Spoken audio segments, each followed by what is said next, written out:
வணக்கங்க. ஹரக் செல்லங்க சேனலுக்கு உங்களை வரவேற்கிறேன். இன்றைக்கி நம்ம வந்து ஐபிஎல் வந்து ஷெட்யூல் பண்ணியிருக்கிறாங்க. அதை பற்றி தான் பார்க்க போகிறோம் நம்ம.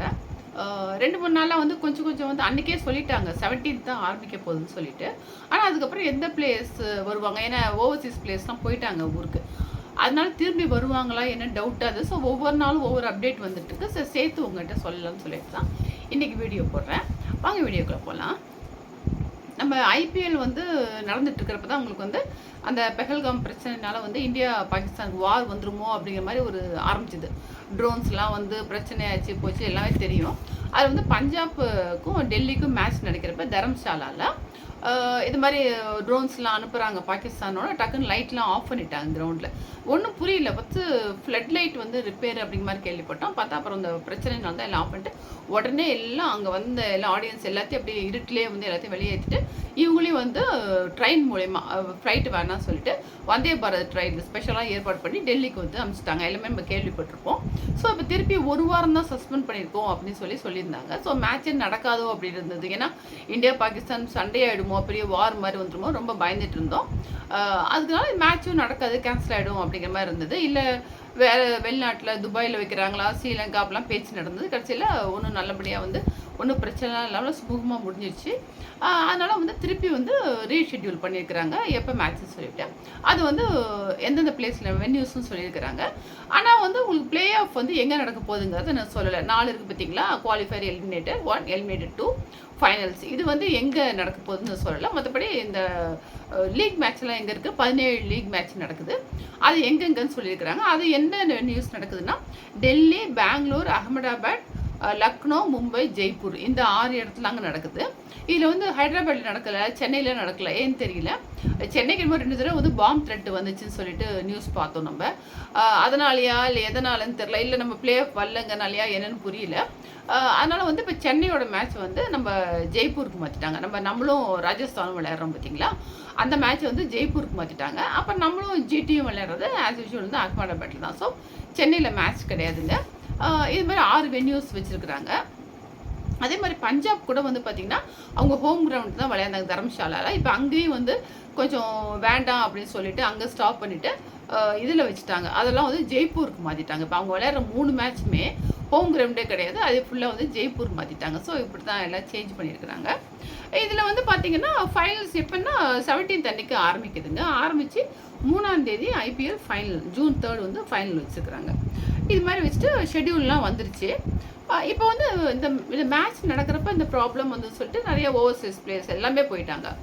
பஞ்சாபில் மட்டும் சொல்லியிருந்தாங்க ஒரு ரிக்கி பாண்டிங் சொன்னதுனால எல்லாமே இருக்கிறாங்க, மற்றவங்களாம் போயிட்டாங்க அப்படிங்கிற மாதிரி சொல்லியிருந்தாங்க. அதுவும் இல்லாமல் வந்து அவங்களுக்கு வந்து பார்த்திங்கன்னா சவுத் ஆஃப்ரிக்காவும் ஆஸ்திரேலியாவும் வந்து வேர்ல்டு டெஸ்ட் சாம்பியன்ஷிப் வந்து ஃபைனல்ஸ் விளையாடுறாங்க. ஸோ அடுத்த மாதம். ஸோ அதுக்கும் பிளேயர்ஸ்லாம் போயாகணும், கொஞ்சம் ப்ராக்டிஸ் பண்ணணும், 2 வீக்ஸ் ஆகும்னு சொன்னாங்க. 2 வீக்ஸ் ஆச்சும் ப்ராக்டிஸ் பண்ணணும்னு சொன்னாங்க. அதை தவிர வெஸ்ட் இண்டீஸும் இங்கிலாண்டும் பார்த்திங்கன்னா ஓடிஐ சீரீஸு, T20 சீரீஸ் விளையாடுறாங்க. ஸோ இந்த மாதம் லாஸ்ட்டில் விளையாடுறாங்க. ஸோ அதுக்கும் பிளேயர்ஸ்லாம் செலக்ட் பண்ணியிருக்கிறாங்க. ஸோ அவங்களும் போயாகணும். ஸோ என்னென்ன ஆகுமோ தெரியல, அதுக்காக தான் பிளேயர்ஸும் போயிருக்காங்க.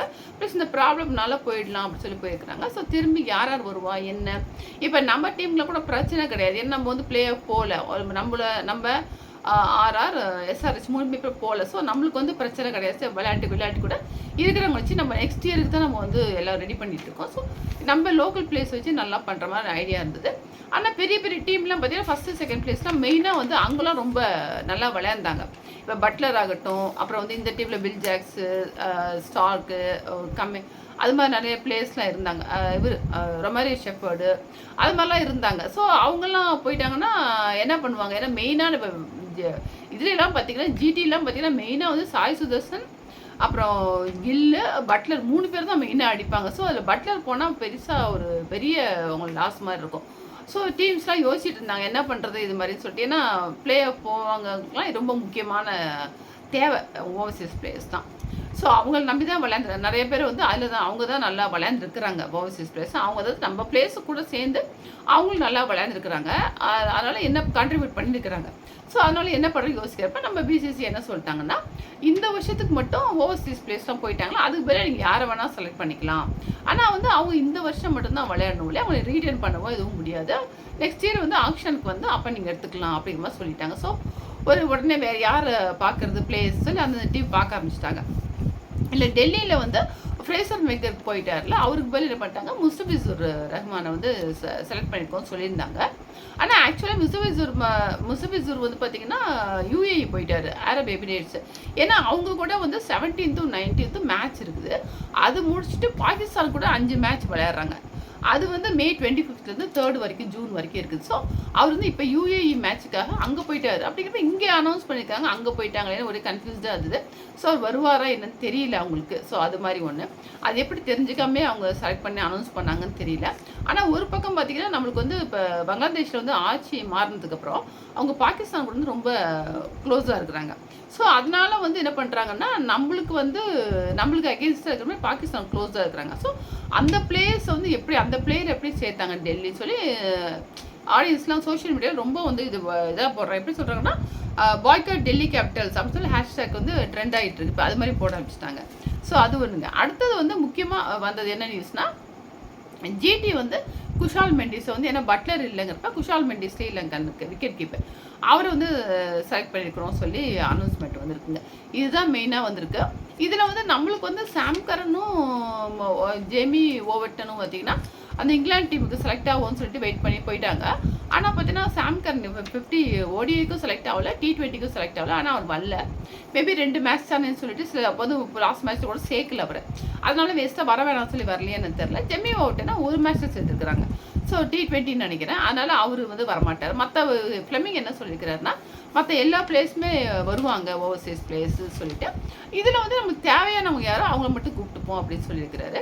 இதில் மெயினாக வந்து பிரேவிஸ் வருவாரா அப்படிங்கிற மாதிரி இருந்தது. ஏன்னா அவர் வந்து இப்போ டெஸ்ட் மேட்ச் நடக்க போகுது பார்த்தீங்களா, வேர்ல்டு சாம்பியன்ஷிப் ஃபைனல்ஸு.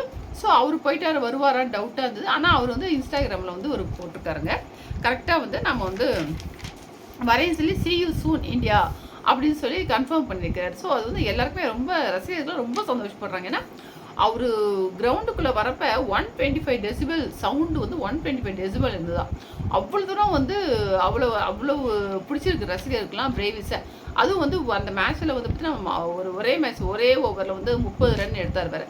ஸோ பிரேவிஸை வந்து ரொம்ப ஃபேன்ஸ்லாம் ரொம்ப பிடிச்சிருக்கு. அவர் வர்றது வந்து அவ்வளோ சந்தோஷப்படுறாங்க. அவருக்கும் நம்ம டீம் மேலே எவ்வளோ டெடிகேஷன், டீம் மேலே என்ன பாண்டிங், என்ன சொல்கிறதுன்னு தெரியல. டீம் மேலே அவ்வளோ அக்கறை மரியாதையோ, நெக்ஸ்ட் இயர் வந்து நம்ம கண்டிப்பாக இருக்கணுங்கிறதுக்காக அவர் அவ்வளோ டெடிகேஷனோட வரேன், see you soon இந்தியான்னு சொல்லி போஸ்ட் போட்டிருக்காரு. ஸோ அவர் கண்டிப்பாக வர்றது வந்து கன்ஃபார்ம் ஆயிடுச்சு. இவ்வளோதாங்க இது மேட்ரு. இதில் வந்து பார்த்திங்கன்னா ஆர்ச்சர், பட்டர் இல்லை, Will Jacks, Bethell, Jamie Overton, Rutherford, Romario Shepherd இவங்கெல்லாம் வந்து அந்த இதில் இருக்காங்க பார்த்தீங்களா, இந்தியா வர்சஸ் இங்கிலாந்து அந்த மேட்ச்சில் இருக்கிறாங்க. ஸோ அதனால் அவங்களாம் போயிடுவாங்கன்னு நினைக்கிறேன். இது வந்து பார்த்திங்கன்னா உங்களுக்கு நம்ம வந்து இதில் விளையாடுறோம் பார்த்தீங்களா, ஆர்ஆர் மேட்ச் விளையாடுறோம்னா சென்னையில் நடக்கிறதா இருந்தது ராஜஸ்தான் கூட. அது வந்து இப்போ டெல்லிக்கு மாற்றிட்டாங்க. ஜிடியோட மேட்ச் வந்து ஆஸ் யூஷுவல் வந்து அகமதாபாத் தான் நடக்குது. இதுதாங்க இன்றைக்கி இது வந்து இதில் வந்து யாராக இருக்குன்னா ஆர்சிபி, ஜிடி, டெல்லி இவங்களுக்கு தான் வந்து பிளேயர்ஸ்லாம் போனால் ரொம்ப வந்து இதாக இருக்கும். ஏன்னா நிறைய பிளேயர்ஸ் அவங்க முக்கியமான பிளேயர்ஸ்லாம் அங்கே இருக்கிறாங்க. அவங்க போயிட்டாங்கன்னா அவங்களுக்கு தான் ரொம்ப லாஸ் ஆகும். அதுதான் அவங்க யாரை சேர்க்குறாங்க என்னன்னு தெரியல. இதில் பார்த்தீங்கன்னா ஃபஸ்ட்டு 2 பிளேஸில் இருக்கிறது ஜிடியும் ஆர்சிபியும். அவங்க 2 பேரும் 11 மேட்ச் விளையாண்டு 16 பாயிண்ட்ஸ் எடுத்துருக்குறாங்க. ஸோ இன்னும் வந்து 3 மேட்ச் இருக்குது அவங்களுக்கு. ஸோ கன்ஃபார்ம்டாக போகிறது பார்த்தீங்கன்னா ஜிடியும் ஆர்சிபியும் கன்ஃபார்ம்டாக போயிடும். ஏன்னா 3 மேட்ச் 3ல் வந்து 1 ஜெயிச்சா கூட 18 பாயிண்ட்ஸ் வந்துடும். ஸோ கண்டிப்பாக பிளே ஆஃபில் 2 பேருமே இருப்பாங்க. அது ஃபுல்லாக உறுதியாயிடுச்சு. அதுக்கப்புறம் பார்த்தீங்கன்னா 3rd பிளேஸில் வந்து பஞ்சாபும் 11 மேட்ச் விளையாண்டு 15 பாயிண்ட் எடுத்துருக்குறாங்க. ஸோ அவங்களுக்கும் 3 மேட்ச் இருக்குது. ஸோ ஒரு மேட்ச் ஜெயிச்சா கூட 17 பாயிண்ட்ஸ் வந்துடுவாங்க. ஸோ 4 பிளேஸில் வந்து ஏதாவது ஒன்றில் கண்டிப்பாக வந்துடுவாங்க பிளே ஆஃபில். ஸோ அதுவும் கன்ஃபார்ம். இப்போ 4th பிளேஸ் தான் பிரச்சனைன்னா மும்பை இருக்குது, டெல்லி இருக்குது. ஆனால் கேகேஆர் போக முடியாது. ஏன்னா 12 மேட்ச் விளையாண்டு 11 பாயிண்ட் தான் இருக்காங்க. அவங்க வந்து முடியாது. ஏன்னா நம்மக்கிட்ட வந்து தோத்துட்டாங்கல்ல. அப்போ அடுத்தது எல்எஸ்சி வந்து 11 மேட்ச் விளையாண்டு 10 பாயிண்ட். ஸோ 3 மேட்ச்சும் ஜெயிச்சாதான் 16 பாயிண்ட்ஸ் வரும். ஆனால் அது ஃபுல்லாக ஜெயிக்க முடியுமாங்கிறது டவுட்டு தான் எனக்கு. ஸோ அதுவும் இல்லை, இப்போ மும்பையா டெல்லியா 4th பிளேஸு அப்படிங்கிற மாதிரி இருக்குது. இப்போ மும்பை வந்து 12 மேட்சஸ் விளையாண்டுச்சு, 14 பாயிண்ட்ஸு. இன்னும் 2 மேட்சும் ஜெயிச்சிச்சுன்னா 18 பாயிண்ட்ஸ் வரும். ஸோ அது வந்து ஃபஸ்ட்டு 2 பிளேஸில் ஏதாவது போகிறதுக்கு ஒரு சான்ஸ் இருக்குது. இல்லைன்னா கண்டிப்பாக ப்ளே ஆஃப் போயிடும். டெல்லி பார்த்தீங்கன்னா 11 மேட்ச் தான் விளையாண்டு 13 பாயிண்ட்ஸ் எடுத்துருக்குது. ஸோ அது 3 மேட்ச் விளையாடணும். ஸோ 2 மேட்ச் விளையாண்டா கூட 4 பாயிண்ட்டாக 17 பாயிண்ட்ஸ் வந்துடும். ஸோ இப்போ வந்து யார் யார் போகிறதும் ஃபஸ்ட்டு இந்த பஞ்சாப், ஆர்சிபி, ஜிடி கன்ஃபார்ம் ஆயிடுச்சு. கண்டிப்பாக வந்து அவங்க ஒரு மேட்ச் ஜெயிச்சா கூட போயிடலாம், அது மாதிரி ஆயிடுச்சு. இப்போ மும்பையா டெல்லியா அதுதான் இப்போ வந்து நிற்கிது. இது 2 பேரில் வந்து அவங்க விளையாண்டு அதில் தான் முடிவாகும் உங்களுக்கு. ஸோ இது வந்து பெரிய அவங்க 2 பேருக்கு தான் ரொம்ப வந்து ஒரு இதாக இருக்கும், போகணுமே அப்படிங்கிற மாதிரி ரொம்ப ஒரு ப்ரெஷர் இருக்கும் அவங்க 2 பேருக்கும். ஸோ அது என்னன்னு தெரியல. அவங்க 2 பேர் தான் சான்ஸ் இருக்குமா இருக்குது. மற்றபடி எல்எஸ்ஜி கேகேஆர்லாம் போக முடியாதுன்னு நினைக்கிறேன். இதுதாங்க அப்டேட்டு. இதில் வந்து பார்த்திங்கன்னா நம்மளுக்கு வந்து பார்த்திங்கன்னா நம்ம வந்து பிளே ஆஃப் போல இருந்தாலும் நம்ம நெக்ஸ்ட் இயர் தான் இப்போ மனசில் வச்சு நம்ம பார்த்துட்ருக்கோம் மேட்ச். அந்த இன்ட்ரெஸ்ட்னா இந்த பிளேஸில் நெக்ஸ்ட் இயர் வருவாங்க, நல்லா விளையாடுவாங்க. ஸோ அந்த மைண்ட் செட்டுக்கெல்லாம் போயிட்டோம் நம்ம. ஸோ இப்போ வந்து பிரேவிஸ் இருக்கிற பிளேயர்ஸ்லாம் வந்து இந்த ஊர்வில் பட்டேல், அப்புறம் இன்னும் ஆயுஷ் மாத்ரே, இவங்க இன்னும் வந்து யாராவது யங்ஸ்டர்ஸ் சேர்ப்பாங்களா இன்னும் அப்படி சொல்லி பார்த்துட்ருக்கோம். ஸோ அவங்களாம் சேர்ந்து இந்த 2 மேட்சையும் வந்து எப்படி விளையாடுவாங்க, எப்படி கலக்க போகிறாங்கன்னு சொல்லி பார்க்க ரொம்ப ஆர்வமாக இருக்குது. நம்ம ப்ளே ஆஃப் போகலைன்னா கூட உங்களுக்கு வந்து அந்த மேட்செல்லாம் பார்க்க அவ்வளோ இன்ட்ரெஸ்ட்டாக இருக்குங்க. ஸோ இந்த 2 மேட்ச்சு அடுத்தாப்பில் வந்து இவங்க இதில் வந்து யார் பிளே ஆஃப் போகிறாங்க, அது ஒரு பெரிய ஒரு இன்ட்ரெஸ்ட்டாக இருக்குது. மும்பையா டெல்லியா அப்படிங்கிற மாதிரி. ஏன்னா பஞ்சாப் கண்டிப்பாக போய்டுன்னு நினைக்கிறேன். ஏன்னா 15 பாயிண்ட்ஸ் எடுத்துருக்குறாங்க 11 மேட்சஸ் விளையாண்டு. ஸோ கண்டிப்பாக அவங்க போயிடுவாங்க. அதே மாதிரி அவங்க மேட்ச் வந்து ஜெய்ப்பூர் இப்போ 2 பேர் நடிச்சு பஞ்சாப்பும் டெல்லின்னு நடந்த மேட்ச்சு பாதிலே நின்றுச்சு பார்த்தீங்களா, அது வந்து இப்போ ஜெய்ப்பூர் தான் விளையாட போகிறாங்க. அது எப்படி அவங்க எந்த இதில் நின்றுச்சோ அதுலேருந்து தான் கண்டினியூ பண்ணுவாங்கன்னு நினைக்கிறேன். அது கன்ஃபார்மாக தெரியல அந்த மேட்ச் எப்படி இருக்க போகுதுன்னு சொல்லிட்டு. இவ்வளோ தாங்க அப்டேட்டு. இது வந்து அடுத்தாப்புல 17th வந்து நம்ம மேட்ச்சை வந்து நம்ம ரெடி ஆகணும். இப்போ இன்றைக்கி வந்து 15th தான், 2 டேஸ் தான், ஒரு நாள் தான் இருக்குது, நாளைக்கு மட்டும் தான். சாட்டர்டே வந்து ஆரம்பிச்சிது. ஸோ நம்ம 17 மேட்ச் வந்து கொஞ்சம் பொழுதுபோக்காக ஆகிடும் நம்மளுக்கு. ஸோ யார் பிளே போகிறா, என்ன ஆகும், யார் கப்பு வாங்க போகிறாங்கிறது ரொம்ப இன்ட்ரெஸ்டிங்காக இருக்குது. ஸோ இதோட இந்த வீடியோ முடிச்சுக்கிறேன். உங்களுக்கு பிடிச்சிருந்தா லைக் பண்ணுங்கள், ஷேர் பண்ணுங்கள், சப்ஸ்கிரைப் பண்ணிக்கோங்க. எப்படி இருந்து கமெண்ட்ஸை சொல்லுங்கள். தேங்க்யூ.